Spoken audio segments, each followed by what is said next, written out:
So a very good evening and a very warm welcome to all the beautiful aspirants। आप सभी खूबसूरत लोगों का एक बार फिर से बहुत बहुत स्वागत है। आज सुबह 8 बजे जो आपकी रेगुलर करंट अफेयर्स की क्लास होती है वो किसी वजह से सुबह 8 बजे नहीं हो पाई, तो ये सेशन रिकॉर्डेड फॉर्मेट में आपको शाम को 6 बजे मिल जाने वाली है। ठीक है, तो बढ़ते हैं आज के पहले न्यूज की तरफ। सबसे पहले टेबल ऑफ कंटेंट में आज हम लोग अपॉइंटमेंट एंड रेजिग्नेशन के न्यूज को डिस्कस करेंगे। Defence affairs, rank and reports, festivals, schemes, international affairs, award, ordinance and bills, important days and themes, sports and games and कुछ मिसलेनियस न्यूज को discuss करने वाले हैं। तो बढ़ते हैं आज के पहले न्यूज की तरफ। द वेरी फर्स्ट न्यूज आप सभी के सामने है अपॉइंटमेंट एंड रेजिग्नेशन से रिलेटेड। क्या कह रहा है पहला न्यूज, ध्यान से देखते हैं।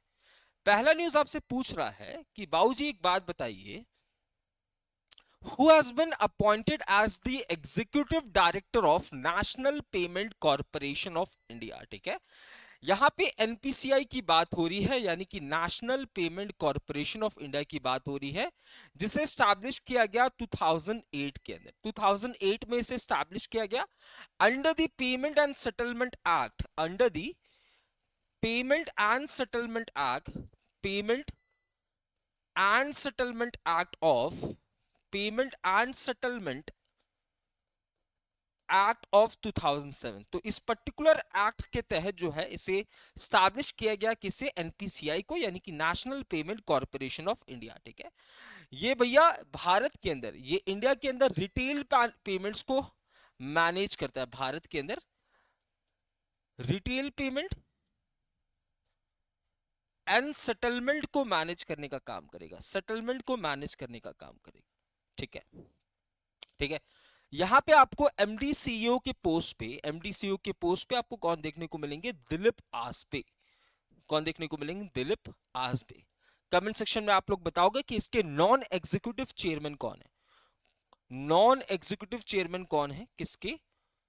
तो national payment corporation of India के। कमेंट सेक्शन में बताइए। ठीक है, इसके कुछ प्रोडक्ट्स हैं, जैसे आपने प्रोडक्ट सुना होगा आधार इनेबल्ड पेमेंट, सुना है आपने?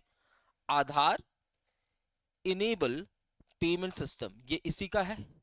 आपने सुना होगा यूपीआई, यूनिफाइड पेमेंट इंटरफेस, इसी का प्रोडक्ट है। आपने सुना होगा यूपीआई लाइट, ये इसी का प्रोडक्ट है। आपने सुना होगा यूपीआई 123, ये इसी का प्रोडक्ट है। आपने सुना होगा भीम, ये इसी का प्रोडक्ट है ना? तो ये सारे इसके प्रोडक्ट्स होने वाले हैं। तो national payment corporation of India which was established in the year 2008 by the payment and settlement act of 2007। ठीक है, इसकी बात हो रही है, जो कि भारत के अंदर retail payment and settlement system को मैनेज करने का काम करेगा। ठीक है, याद रहे ये इनिशिएटिव है किसका? ये इनिशिएटिव है इंडियन बैंकिंग एसोसिएशन का। इंडियन बैंकिंग एसोसिएशन, जिसको 1946 में स्टैब्लिश किया गया था, है ना? यहां पे आपको बहुत सारी बैंक्स देखने को मिलेंगे, है ना? यानी कि ये एक एसोसिएशन है सभी बैंकों का।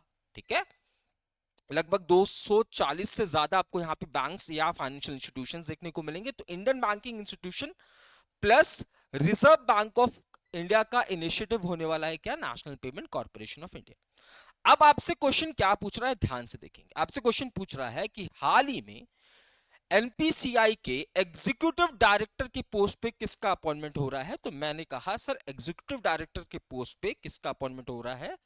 तो यहां पे हो रहा है सोहिनी राजोला की। तो Sohini Rajola has been appointed as the executive director of national payment corporation of India. ठीक है, national payment corporation of India के एग्जीक्यूटिव डायरेक्टर के पोस्ट पे सोहिनी राहुला जी, रजोला जी। ठीक है, अगर मैं बात करूं सीमा अग्रवाल, ठीक है, सीमा अग्रवाल जी का अपॉइंटमेंट रिसेंटली हुआ है एज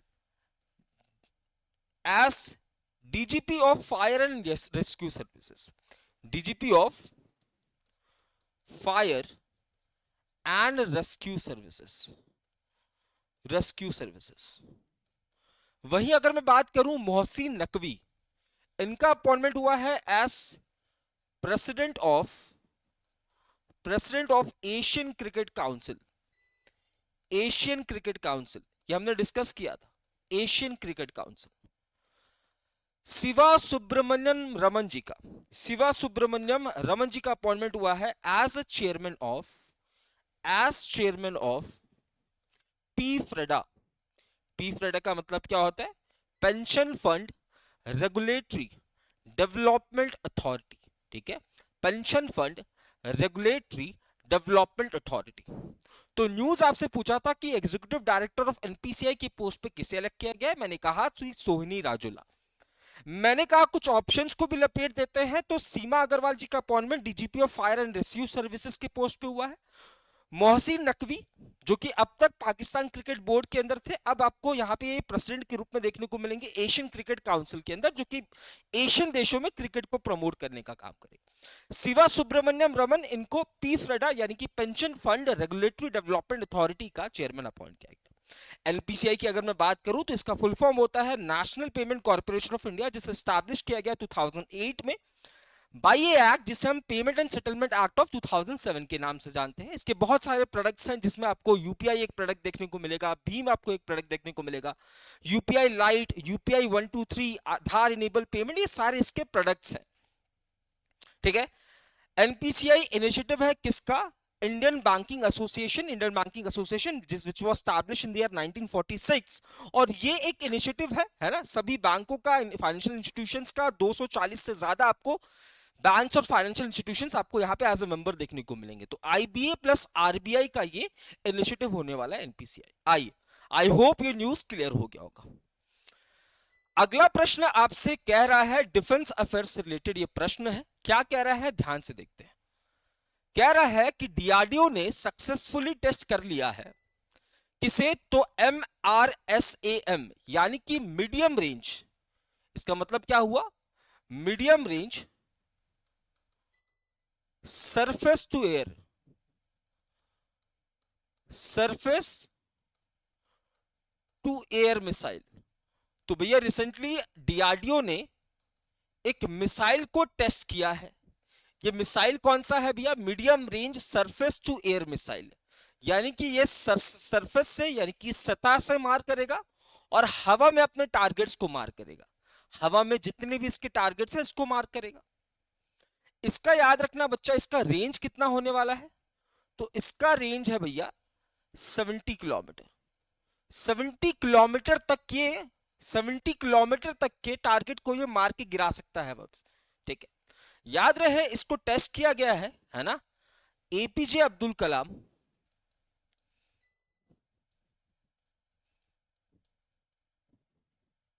ये आपको उड़ीसा के अंदर देखने को मिलेगा, है ना। ये जो टेस्टिंग रेंज है APJ Abdul Kalam testing range जो है भैया, ये आपको उड़ीसा के अंदर देखने को मिलेगा और यहीं से इसको टेस्ट किया गया।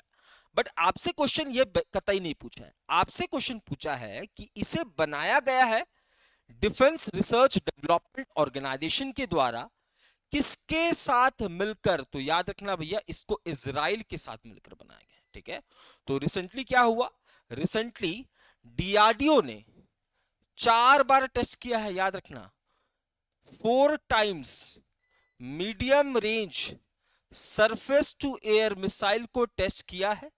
जो आखिरी वाला टेस्ट हुआ वो कहां से हुआ भैया? तो आपको एपीजे अब्दुल कलाम आइलैंड देखने को मिलेगा।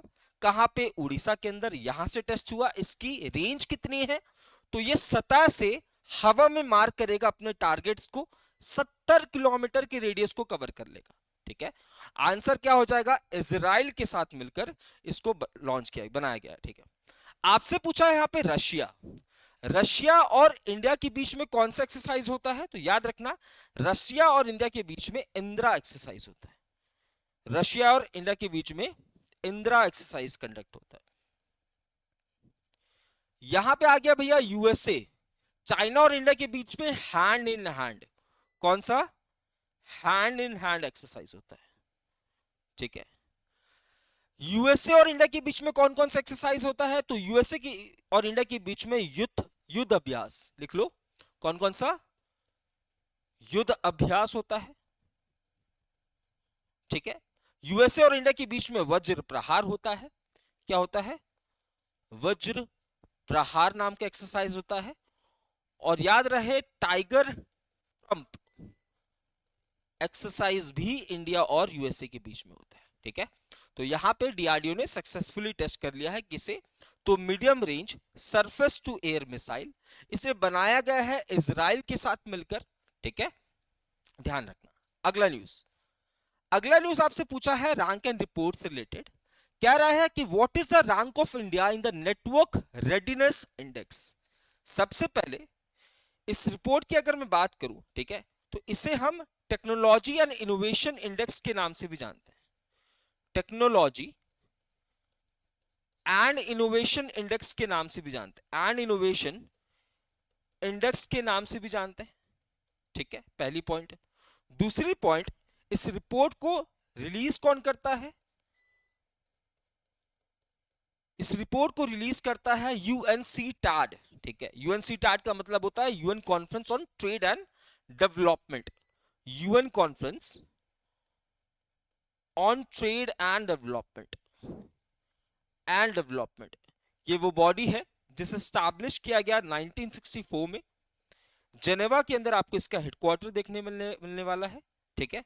और ये क्या काम करती है? तो डेवलपिंग नेशंस को मदद करती है। डेवलपिंग नेशंस को मदद करती है कैसे? तो वहां पे ट्रेड को प्रमोट कर, ट्रेड एंड कॉपरेशन को प्रमोट करके। क्लियर बात? तो इस बॉडी ने हाल ही में एक रिपोर्ट रिलीज किया है जिसका नाम क्या है? Network readiness index. आपसे पूछा है कि इंडिया की रैंकिंग क्या होने वाली है। मैंने बोला हाँ साहब, इंडिया की रैंकिंग 36 होने वाली। मैंने क्या बोला? इंडिया की ranking in the network readiness index which was recently released by United Nations on trade and development, ठीक है, ये रिलीज कर रहा है। क्लियर बात? अब इस रिपोर्ट ने क्या बोला कि इस रिपोर्ट ने बोला इंडिया की रैंकिंग तो भाई साहब 36 है आउट ऑफ 170 नेशंस। याद रखना, आउट ऑफ 170 नेशंस इंडिया की रैंकिंग भैया 36 है। तो भैया इससे पहले जब ये रिपोर्ट आया था तब इंडिया की रैंकिंग कितनी थी? तो इंडिया की रैंकिंग 48 थी 2022 के अंदर। इससे पहले वाली रिपोर्ट में इंडिया की रैंकिंग 48 थी, अब 32 है, यानी कि इंडिया ने इंप्रूव किया है।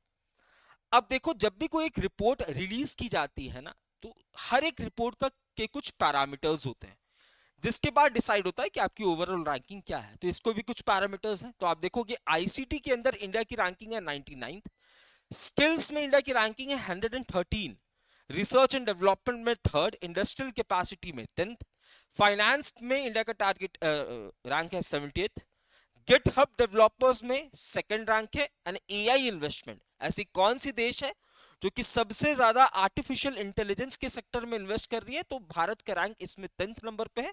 भारत 1.4 बिलियन इन्वेस्ट कर रही है आर्टिफिशियल इंटेलिजेंस के सेक्टर में। तो ये इसके क्या है भैया? पैरामीटर्स है। रैंकिंग 36 है, बट अलग अलग पैरामीटर्स में भी इनकी कुछ रैंकिंग होगी। तो अलग अलग पैरामीटर्स में इनकी रैंकिंग हमने पता कर लिया। लास्ट ईयर इनका रैंकिंग क्या था ये भी पता कर लिया, और अब कितना है ये भी पता कर लिया, और रिपोर्ट किसकी है ये भी हमने पता कर लिया। आई अगला प्रश्न पूछा गया है कि विच port regains top spot in cargo handling in financial year 25। Financial year 25 में भैया कार्गो हैंडलिंग के मामले में भैया आप देखोगे पोर्ट से क्या होता है? बंदरगाह। पोर्ट्स का मतलब होता है बंदरगाह, है ना? बंदर गाह होता है पोर्ट का मतलब, है ना? तो पोर्ट से क्या होता है भैया? कार्गोस जो है वो ट्रैवल कराए जाते हैं एक जगह से दूसरी जगह, ठीक है, भेजे जाते हैं, आते हैं।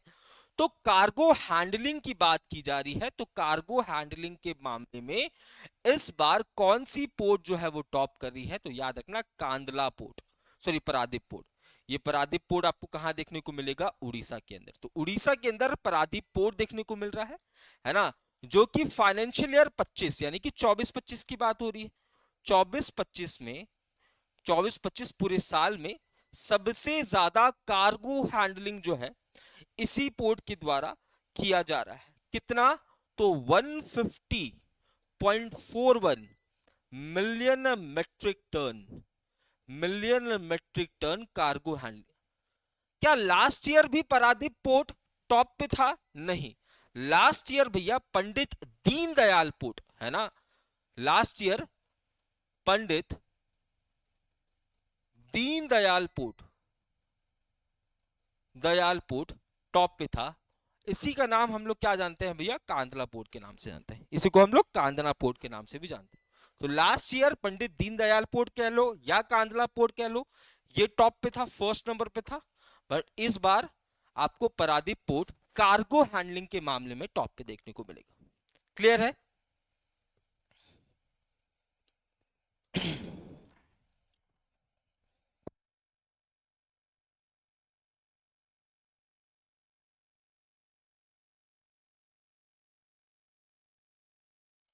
नेक्स्ट न्यूज क्या कह रहा है, देखो ध्यान से। Next is festivals of India. हाल ही में किस राज्य ने रोंगाली बिहू या फिर बोहाग बिहू को मनाया है? देखो बिहू आपको तीन प्रकार के देखने को मिलेंगे। बिहू आपको तीन प्रकार के, एक रोंगाली बिहू कह लो, या तो इसी को बोहाग बिहू भी कहते हैं, बोहाग बिहू। दूसरा बिहू होता है भैया कटी, कटी बिहू, है ना। दूसरा कौन सा बिहू होता है भैया? कटी बिहू होता है। और तीसरा होता है माघ बिहू, तीसरा होता है माघ बिहू। अगर मैं रोंगाली या बोहाग बिहू की बात करूं, जिसके बारे में ये क्वेश्चन बात कर रहा है, ठीक है, तो इसे असम का न्यू ईयर के रूप में मनाते हैं। असम के न्यू ईयर के रूप में मनाया जाता है, असम के न्यू ईयर के रूप में मनाया जाता है। इसे मिड अप्रैल में सेलिब्रेट किया जाता है, मिड अप्रैल में इसका सेलिब्रेशन होता है, ठीक है। इसका सेलिब्रेशन आपको मिड अक्टूबर में देखने को मिलेगा, मिड अक्टूबर में। और इसका सेलिब्रेशन भैया जनवरी के महीने में देखने को मिलेगा, जब जब हार्वेस्ट सीजन समाप्त होता है, हार्वेस्ट सीजन समाप्त होता है। तो यहां पे प्रश्न क्या पूछा था, रोंगाली बिहू या फिर बोहाग बिहू, यानी कि इसकी बात हो रही है। इसका celebration as Assamese new year के रूप में मनाया जाता है मिड अप्रैल को। तो असम आपका सही उत्तर होने वाला है, असम आपका सही उत्तर होने वाला है, ये बात ध्यान में रखना, ठीक है। आइए अगला प्रश्न है स्कीम्स एंड इनिशिएटिव। कह रहा है कि विच of the following ministry recently launches national level हमारी परंपरा हमारा विकास, हमारा विरासत। तो एक कैंपेन लॉन्च किया गया है, किसके द्वारा? मिनिस्ट्री ऑफ पंचायती राज के द्वारा। बात करूं मैं मिनिस्ट्री ऑफ पंचायती राज की भैया, ठीक है, मिनिस्ट्री ऑफ पंचायती राज की अगर मैं बात करूं, फटाफट से कमेंट सेक्शन में कौन बताएगा कि मिनिस्ट्री ऑफ पंचायती राज के यूनियन मिनिस्टर कौन हो जाएंगे? तो लल्लन सिंह। कौन हो जाएंगे? लल्लन सिंह, ठीक है। तो यहां पे मिनिस्ट्री ऑफ पंचायती राज ने कैंपेन इनिशिएट किया है, ठीक है, कैंपेन इनिशिएट किया है जिसका नाम क्या है? हमारी परंपरा हमारा विकासत, ठीक है। और ये किसको डेडिकेट किया जा रहा है? तो 150th एनिवर्सरी, 150th एनिवर्सरी किसकी? बिरसा मुंडा जी की, बिरसा मुंडा जी की। देखो वैसे तो बिरसा मुंडा जी का एनिवर्सरी जो है वो नवंबर के महीने में मनाया जाता है। कब मनाया जाता है? 15 नवंबर को, जब हम लोग जनजातीय जनजातीय गौरव दिवस को सेलिब्रेट करते हैं, है ना, जिसे पहली बार 2021 में मनाया गया। वैसे तो भैया इनका बर्थ एनिवर्सरी इस तारीख को होता है जिस दिन हम जनजातीय गौरव दिवस मनाते हैं, बट इन्हीं को डेडिकेट करके भैया याद रखना न्यू दिल्ली से, न्यू दिल्ली से इसका सेलिब्रेशन हो रहा है, ठीक है। तो एक कैंपेन लॉन्च किया गया है मिनिस्ट्री ऑफ पंचायती राज के द्वारा। नाम क्या है? हमारी परंपरा हमारा विकासत। अगला प्रश्न क्या कह रहा है? Cabinet has recently approved the second phase of vibrant village programme. देखो वाइब्रेंट विलेज प्रोग्राम की बात करूं, विलेज प्रोग्राम की बात करूं, तो जो पहला फेज था, जो पहला फेज था भैया, इसे लॉन्च किया गया था 2023 के अंदर। कब लॉन्च किया गया था? तो 15 फरवरी 2023 के अंदर लॉन्च किया गया था।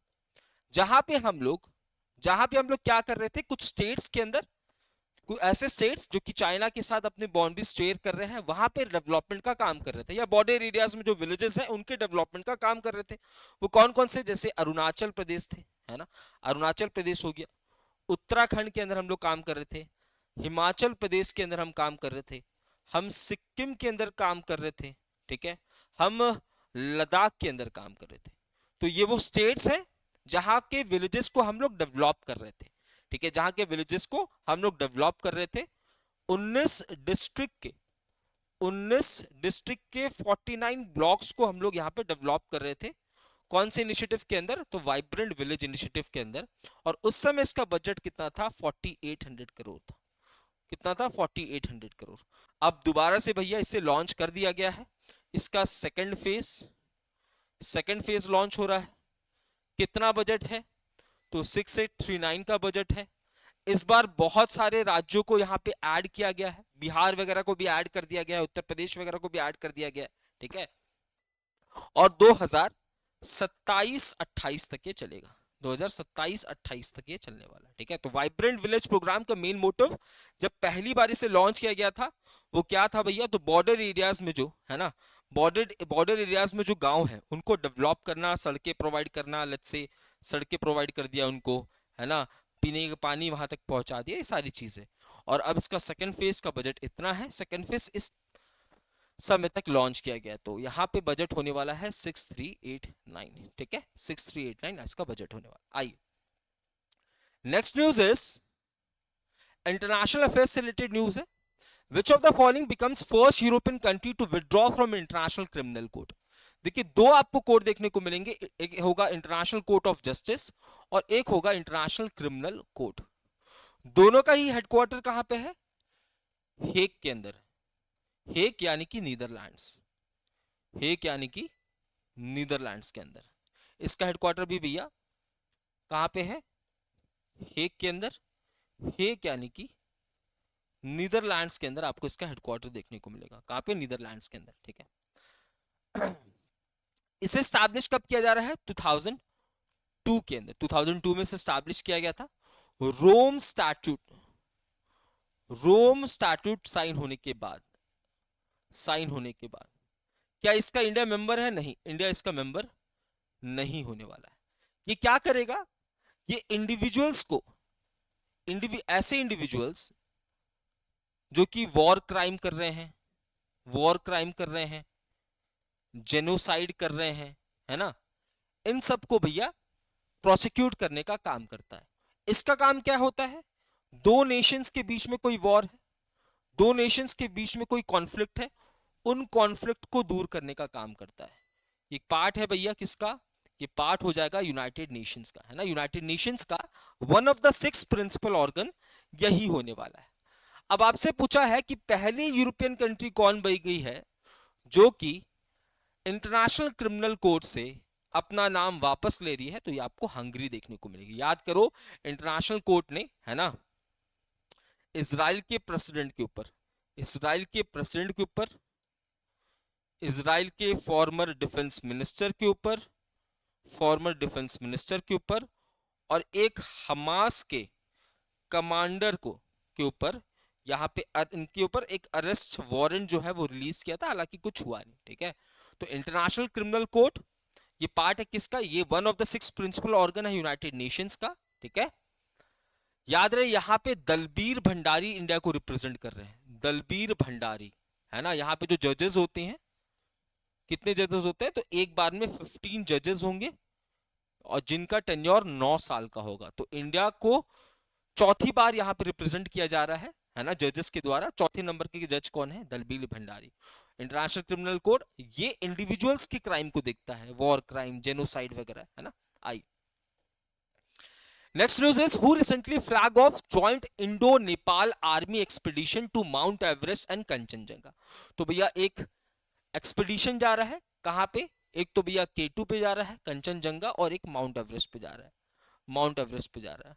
आपसे पूछा है भैया यहाँ पे रिप्रेजेंटेटिव्स होंगे किसके किसके, तो आर्मी, इंडियन आर्मी इसमें पार्टिसिपेट करेगा एंड नेपाल की आर्मी इसमें पार्टिसिपेट करेगी।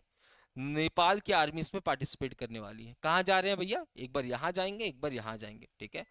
आपसे पूछा है भैया इसको फ्लैग ऑफ हरी झंडी किसने दिखाई है, तो हमारे डिफेंस मिनिस्टर राजनाथ सिंह ने इसको हरी झंडी दिखाई है। आई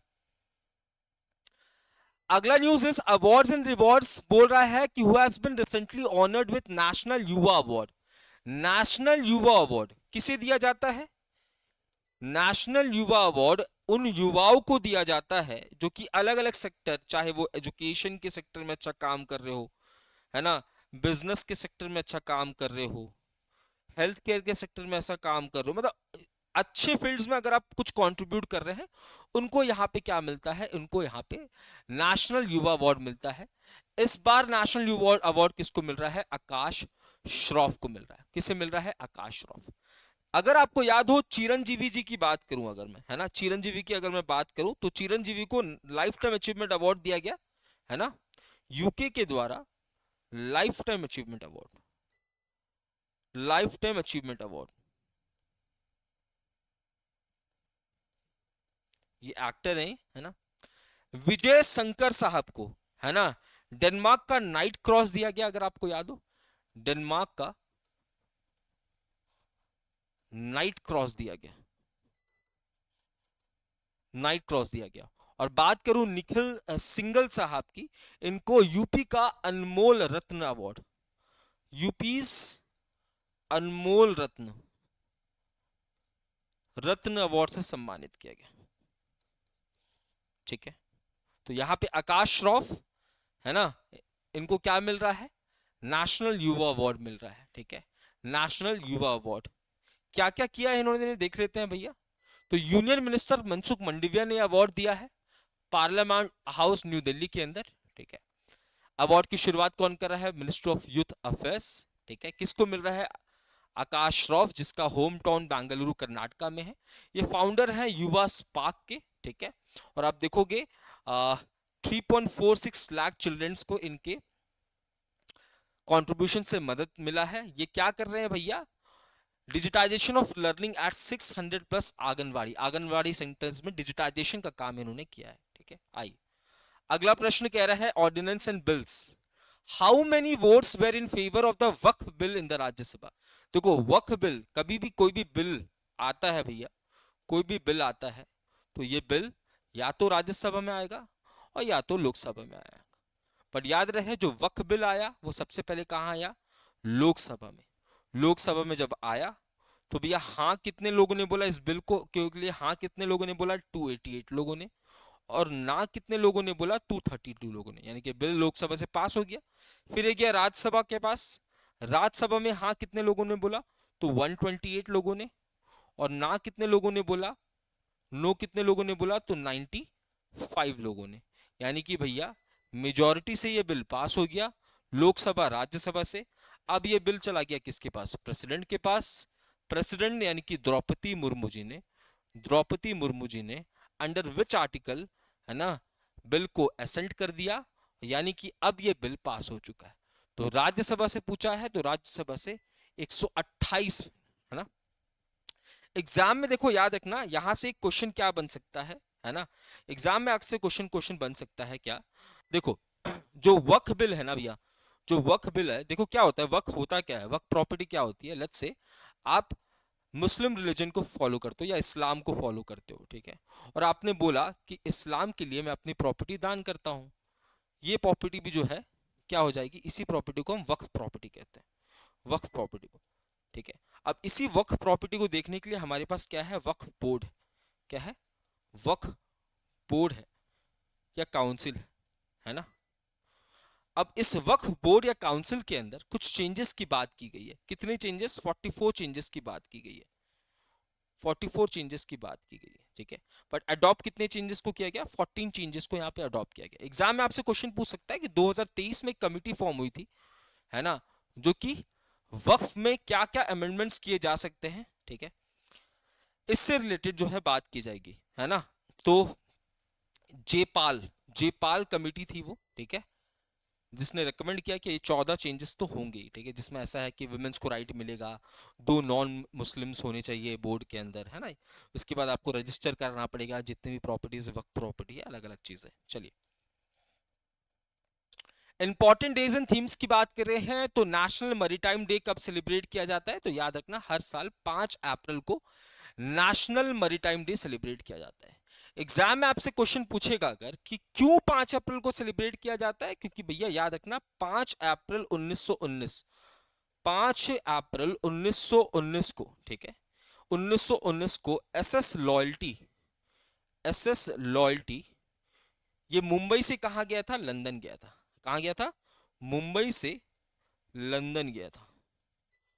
और इसी वजह से हम 5 अप्रैल को क्या सेलिब्रेट करते हैं, नेशनल मैरीटाइम डे। सबसे पहले इसका सेलिब्रेशन कब हुआ, 1964 को हुआ, 1964। आइए